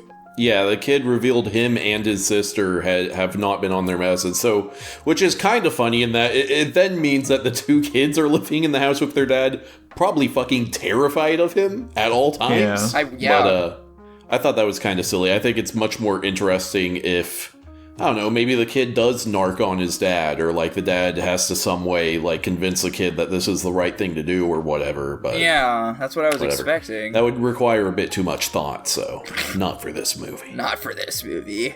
It was pretty crazy how, like, when he's about to do, like, the big final fight against, like, the black dude who's been, like, the partner of this whole time, he just instantly fucking kills him. Yeah, I was expecting, like, an actual combat sequence, but no, it just one-taps him. Yeah, they're definitely posing this guy as the ultimate badass protagonist of this movie. He is, like, because they kept praising him the whole movie, like, oh, you're the best cleric, and, like, all the movies say that. I think they're really just trying to hammer that home with this guy in that moment. Yeah, but it is funny then, yeah, he just shuts down that guy immediately, and then he has, like, an extended fight scene with, the fucking, like, fat boss character. Yeah. Pretty silly. One thing I noticed watching this movie, I got to I don't remember how far into it I got, but then I just went, okay, so this is literally 1984, and I looked it up, and the director was like, yeah, I was really inspired by 1984, but what's funny about that is 1984 ends with our main character successfully getting tortured into brainwashing, and he does just live in the society as it wants him to. And so, like, this is 1984, but they changed the ending so that it's, like, a happy ending. Oh. Which gives it an interesting parallel to another film that we're going to be reviewing this week. Yeah. I do think there was a kind of sick moment where they have him in the room to test him before he beats the big wig guy. And that's, like, when the fucking table seismograph, whatever the hell you want to call it, just goes dead. And, like, the administrator's like, oh, I don't remember what he said. He's like, oh, shit. And then he goes off and fucking kills everybody. I think that moment, I think that moment was honestly kind of sick. That was one of the better scenes in the movie. Why didn't they think to strap him down or something? Because they thought they could, I was gonna say, I thought they could, they thought they could trust him, but, like, literally, they set up a trap, so it makes no sense. Yeah, and they did a terrible job of clearing his fucking weapons. Like, what's going on here? Yeah. Like, they were supposed to be testing if he had emotion, and clearly he was showing emotion that whole time. Why didn't they just fucking kill him there? I like when he grabbed that shotgun from the guy and broke his fucking arm. Now, Dylan, I'm shocked that you didn't mention anything about the mass killing of dogs that happened in this film. Man, stop. I'm gonna stop you there. Retard Kino turned off my brain. There's one puppy alive. Those aren't real fine. dogs. It didn't happen. Those are metaphor dogs. Yeah, dude, he saved the puppy. That's all I care about. I forgot they killed dogs until you mentioned it, to be completely honest. I'm not gonna change my rank because of that, but It was rough. No pun intended, I'm sure. Fucking goddamn. Yeah, big sad though. Still got the puppy in the end. Fucking love puppies. They're adorable. Well, fantastic, guys. Are those all of our thoughts on Equilibrium? They gotta be. I think so. We talked about this for so much longer than I thought we were going to. Very true. I think maybe sticking at my B- for this one. Same. Me too. B+ is fine by me. And it lands at a flat B overall. Whoa. And speaking of flat Bs, we've got Tanner's pick this week, that being the 2024 film Speak No Evil. Please tell us about it.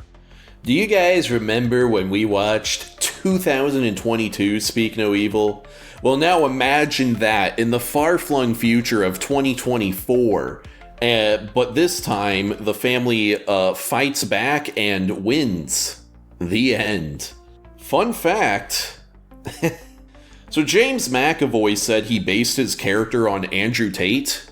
And this is a personal fun fact based on that fun fact that I'm saying. He's lying. Bad fun fact. What's bad about that? It's just like, he's not based on Andrew Tate, Yeah, though. he's What are you not. talking about, guys? I mean, he says he is, but like... That's a lie. That's not a fun fact that's at all. obviously not true. He doesn't resemble him in any way at all.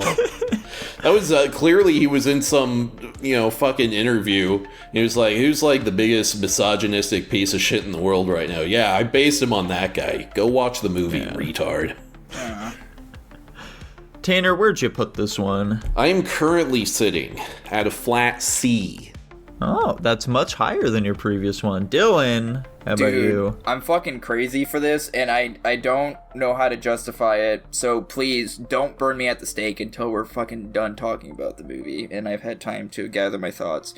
I don't know why I enjoyed this movie so much. I gave it an A. That's substantially higher than your previous ranking. I don't remember what I gave Jackson. it. I'm in between them. I'm at a flat B. And I am at a B+. I liked it a Yeah. little bit more than the previous one. It sounds like we all unanimously enjoyed it more than the original. Yeah, Yeah. and that makes me feel like a fucking retard, to be honest, because, like, the fact this movie exists is just an insult to art and intelligence. I tried to look up why they made it. It truly just seems to be a cash grab. They went, oh, this European film got good critic reviews, but no one saw it, so we're just gonna make it again, but give it a happy ending, just so mass audiences will eat it up. And I fucking hate that works on me. But granted, I really didn't like the original, and this one does fix a good amount of the problems I had with it, but like, it just makes me feel like a complete fucking hack fraud that I watch this, I'm like, I do genuinely like this more, even though it is like completely devoid of artistic merit. I wanted to ask a question really quick, because this is gonna sound weird. I'm not sure. How do we feel about the ending? Do we like that the family made it, or do we not like? Yes, I do like that the family made. I hated the other ending, but I'm saying, the original, there was like a message there. There was a point. There was like some artistry in it. Yeah. And this one doesn't have that at all. But like story wise, I just like it better. Yeah. I mean, they're still making the same point at the end of the day. It's just that, the family's actually able to get out at the end. Well, I was gonna say, they do still poise the message, but the issue is the family doesn't necessarily suffer from it like they did in the first one, which is so weird to say. I don't want to be saying this, by the way, just putting that out there. I think it's weird that I am struggling with whether I like the ending of the first one or this one more. Obviously, I want the family to make it out alive, but... Jackson, what do you think? Yeah, I like the big thing about the ending of the first one is that it is all predicated on the fact that you don't think the entire situation is completely retarded. And it was it was kind of completely retarded. So unfortunately, it just doesn't work. I think thematically the ending could have worked a lot better if they just had, done some minor things to the plot prior to it. Like in the second movie, for example, they have a lot more hints about what's happening to our characters prior to it actually happening. So I think it makes the ending of them escaping more believable. And I'm not really that fucked up about it all happening. I mean, they still are traumatized. They fucking murder people, they have a life or death scenario. I think they still learned their lesson about, speaking up to themselves or whatever the fuck the movie's trying to get you to believe. So I definitely think it works more. Obviously, the first movie's trying to be a lot smarter with it, but I just don't think it worked as well. Yeah. And, I wouldn't even necessarily say that the family is that much smarter in this one. It's just, the fact that the plot allowed them to fight back makes them seem more capable. I mean, they're also, again, just given hints about stuff, too. Like, the family from the first one didn't know things were happening until they basically left the second time. And that's when the father had, discovered stuff and then dipped immediately. They were, given more hints about things earlier on, I feel. Yeah, and what's really interesting about this movie, I thought I don't know if I could say the acting was better. I can't really remember too much from the first movie. I feel like the acting in this was better. I feel like the performances were better in general. I liked the involvement of every party in this, whereas, you know, sure, it's either, in some movies, it's either just the kids or it's just the adults. And in this, they decided to sprinkle in a little bit of both, where it's everybody's contributing efforts that allow the story to piece itself together. And like even with the victim kid, he had a lot of involvement, like, and they found creative ways to insert him into it. And yeah, I like how they made our main family human beings, where there's a drive to survive, there's a drive to fight. They're doing things that logical human beings would be doing, and it doesn't make you think like, yeah, I guess in a bad scenario, if they were not competent, this would happen. It just felt like the flow of this movie and the things that popped up worked. And I like how I was pretty much predicting this movie for the first 50% of it or so. And then I found myself not being I completely forgot I was like able to know what was happening. And obviously because from like halfway to the movie onward, they changed the ending. But it worked. It didn't make me think of like, it didn't compare it to the old movie, which I really liked about it. It stood on its own, I guess I could say about this movie. Yeah, I agree that one thing, maybe the thing I most appreciate is the kidnapped little kid having so much more agency in this one. Like he's actually kind of intelligent and is trying to get himself out of this situation in this one. Yeah, he didn't even fucking try in the first one. He just died. Slight addendum, though, to something Dylan said about, like, them making, like, rational decisions in this movie. They just are not fucking finishing these people off when they have, like, ample opportunities to do so in, like, the big climax here. Like, you have so many opportunities to just fucking kill them, and they are not taking them. It was pissing me off so much, especially in the last part where they've got the fucking dad dead to rights laying on the ground there. It's like, fucking kill this guy. Like, no, we're just gonna walk away. The euphoria I felt when that little boy grabbed a brick and just fucking bashed his head in. I loved that. That adds poetry to it, I feel. I will let Jackson go before I share my thoughts on that. I was just gonna say, I think it adds into, like, some extra fucking messaging this movie's trying to say about, like, woman empowerment or whatever, because the dad is such a fucking pussy bitch, and he had so many opportunities to, like, actually do something, and he just never did, and that leads into that a lot, I would say. Mm-hmm. Dude, the big moment that, like, really got me was when they're about to change the tire, and they walk into the shed, and it's a shed with an outside padlock. And I'm just like, okay. And this is after he had been shown the fucking pictures and everything. So I'm like, okay, if this dad wasn't retarded, he would close the shed door and padlock it right now. I actually didn't think of that, but that makes a lot of sense to me. Because then Patty would be fucking stuck in there. You obviously you can argue your way out of anything. He probably would have had a phone in there, and he's got the Wi-Fi connector, so maybe he could have called the other guy. But I feel like they probably could have gotten away if they did that. Yeah, I'll go off of what Nico said first, and then I have a thought on what you just said, not pertaining to that specific scenario. I feel like I felt the same way when they were like, they could be finishing these people off, and they're just not. I feel like that adds humanity to our main family. I'm sure. Yes, if you're threatened, you're probably gonna want to neutralize the threat, but, like, at the end of the day, I don't think anybody necessarily wants to kill anybody. Against that note, I suppose, to say, I did question why, like, when they disarmed the wife and the husband, the wife had the shotgun, and she just didn't take the shotgun immediately when she disarmed her, and then again with the pistol, just didn't take the pistol away from the husband when he got disarmed. Right. So that didn't make any fucking sense, so I agree with you in that regard.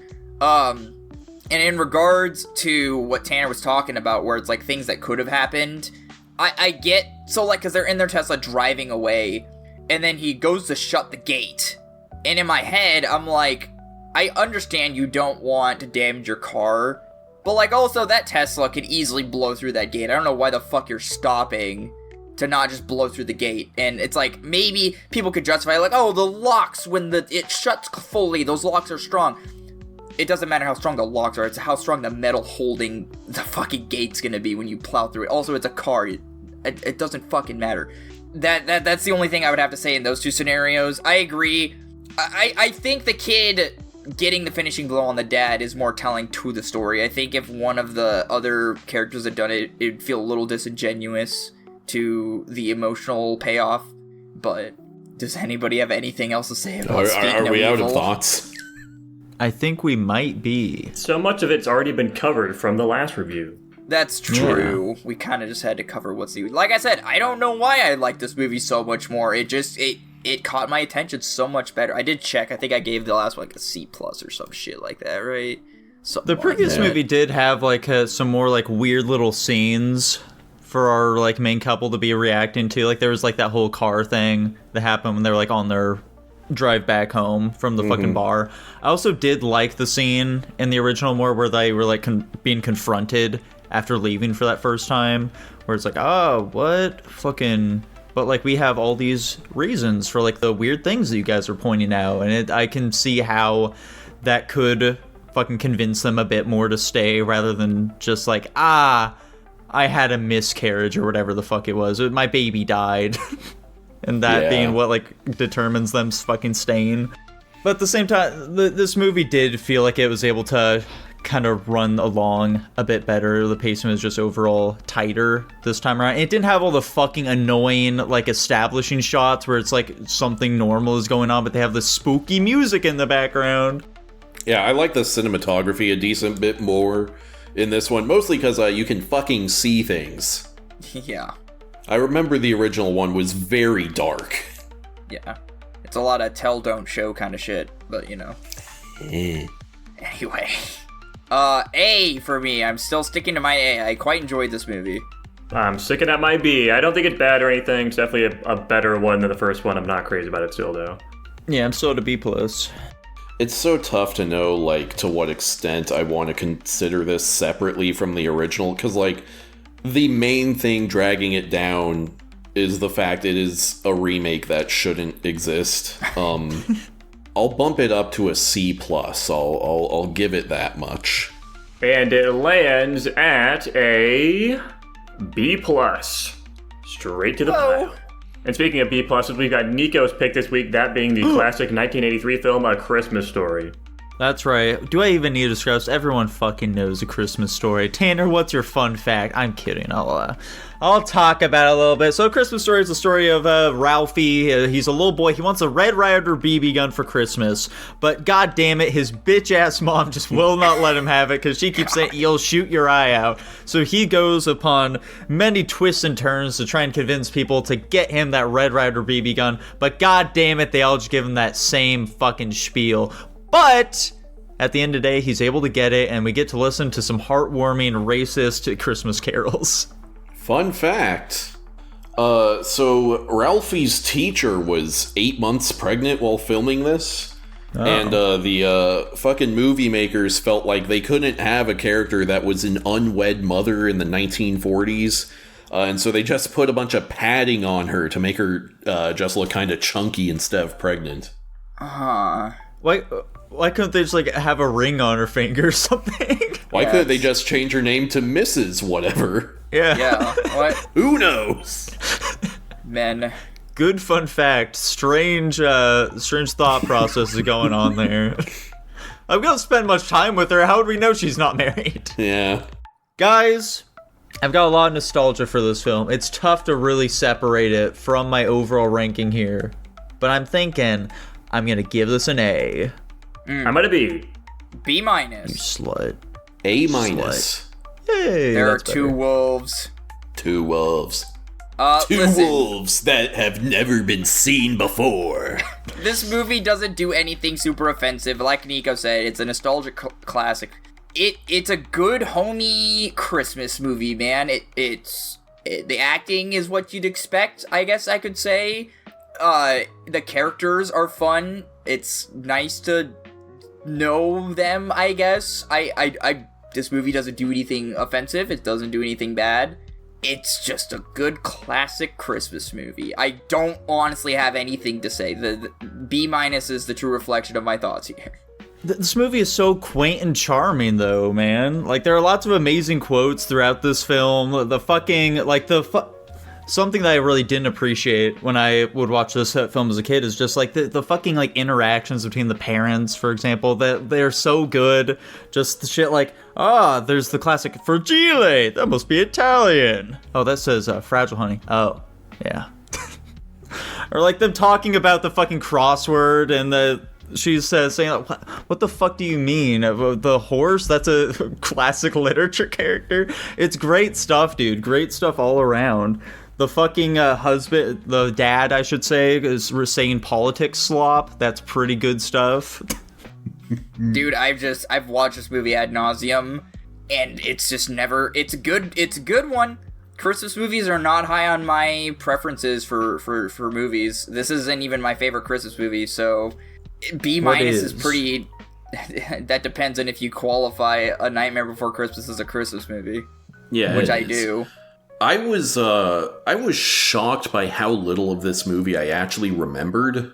But yeah, I totally agree with Nico. It's funny, it's charming. I'm actually surprised by how funny I find it, even this many years on. And a lot of the humor feels reasonably modern as well, I'd say. I think the bit, and I do say bit, in like, this movie is kind of shot like a bunch of vignettes. It's almost like a Christmas themed sketch show where there is a weaving narrative here, but it's pretty loose, and it's just kind of, okay, we're gonna be in this location with this characters, and the word to play with is Santa, go. And but my favorite joke was when Ralphie says fuck, and just all the jokes they do around that, especially when his mom calls up his friend and she's like, do you know where he heard that word from?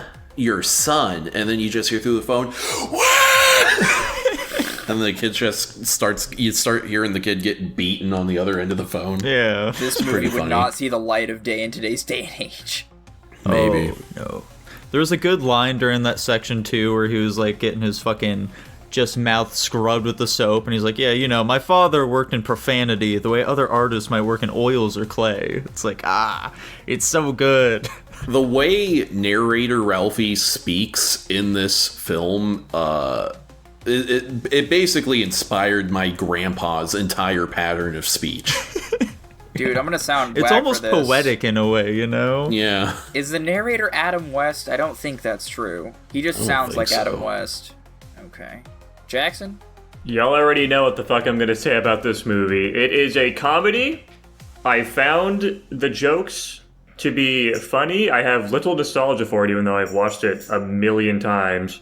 Like you guys said, it's charming, it's cute. I have nothing else to say about it. We're not that far off base, you guys. It's not like we're fucking hating on this movie. I don't You think... are, though. You are. It's a full letter grade down for me. This is some bullshit, dude. One big thing that this film has, so many pieces of media, dude. From film to TV, villains will have an iconic theme, okay? You look at something like Avatar, okay? Azula, she has this theme where it's like, once you hear that, it's like, oh, fuck. There's this immediate sense of dread that sets in. And guess what? This film has it too. The Bumpus Hounds theme. When you hear that, it's like, oh, fuck no. Those dang old Bumpus Hounds are coming to eat the turkey. God damn it. I didn't catch on to that, I'm gonna be completely honest. You didn't hear that fucking, like, jug just boom, boom, boom, boom. And that's why you rated this a full letter rank lower. I kind of just summed it up to 1980s antics, I suppose. 1980s antics in the 1940s. I hope Death Battle does the Bumpus Hounds versus... Azula. Yeah, versus Azula. Versus Fox and Hound. There you go. We'll also say, during the fucking decoding scene where he's learning about the Ovaltine and whatnot, they will not let this kid shit. Oh my god, he's not in there that long. And they're just screaming at him to get out. Surely this house has to have more than one bathroom, right? There can't be the only bathroom Dude, in the this goddamn was the house. 40s. No one could conceive of pipes that went to more than one room in a house. That's totally valid. We also don't know how long he was in there, man. He could be really stretching his brain He's in there. really slow at decoding. Yeah. This is the 1940s after all. We were just or maybe discovering... it's like the radio show only gives you a letter every half hour. There we go. Well, he wasn't listening to the radio show while he was in there. He already got the message and he was decoding it in the bathroom. Damn. Plot holes. What the fuck is Ovaltine?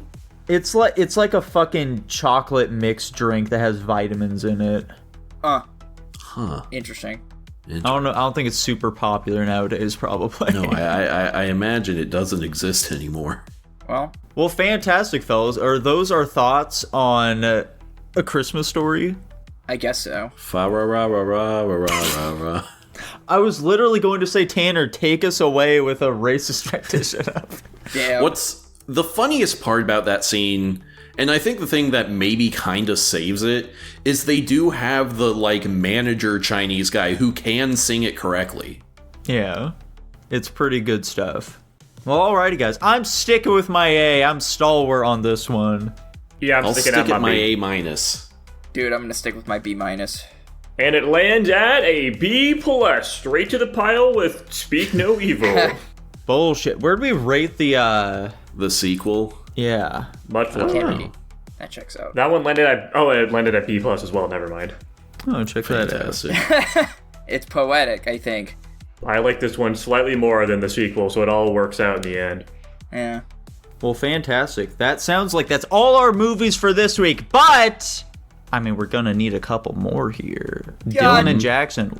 Damn it, how much more do you want from me? Jackson, go ahead, I guess. Or wait, am I picking a Christmas movie?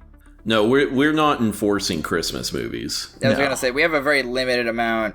Alright guys, want to watch a movie from 1952 or a movie from 2006? God. I don't want to watch any more old movies. 1952, I suppose. I agree with 52. God damn it, I don't want to watch old movies. Guys, you narrowly avoided me picking the 2006 film Slaughtered Vomit Dolls. We are in fact watching the 1952 movie Ikaru. Ikapu. Ikapu? Like Ikaruga, the video game? Ikiru. Ikiru, okay. Ikiru. What? Where the fuck is this? Oh, that's very funny. Nico might fucking love this movie. Hell yeah. The numbers have spoken. We're watching The Road to El Dorado. Holy shit. I'm That so is- pumped. Such a fucking random, what? It's, the movie after that is Emperor's New Groove. I was gonna say, that's such a random entry in my list. That knocks off one of the Patreon picks. I think somebody requested that. Oh, damn, we've gone over this, it's fine.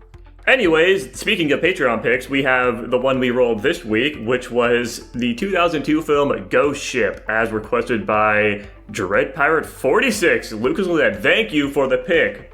This might be his last one we had in the queue, too. This might be. He hasn't requested in quite a while. Yeah, thank God for that to some degree, though. And with that in mind, guys, if you too would like a movie request on Patreon, just like our patron Dread Pirate 451 did, I don't remember his fucking numbers, then Tanner's gonna tell all you about how you can do that. That's right, everyone. If you head on over to guapish.com/Patreon or patreon.com/Guapish, you can subscribe to us for only $1 a month, which gets you early access to every episode, as well as exclusive access to our pre-Guap show. You also get into our Discord here, where you can request topics, request movies, and you get 500 slime coin, and finally, you get your name read out at the end of every single episode, just like I'm gonna do right now. Thank you very much to filling Season 7 Ahsoka with my midichlorians, Slayed by Jay Blake, Netta Gant, I Love Lesbians, Top Ramen Man, I Like Screaming the N-Word at Pigeons in Central Park, Tutbot, Lucas Ledette, Hunter, and Jacob Edwards. Thank you all very much. That's right, folks. Thank you very much for watching. If you enjoyed it, feel free to like, comment, subscribe, ring a ding that bell, and we'll be seeing you next time. Bye-bye! Bye. Later!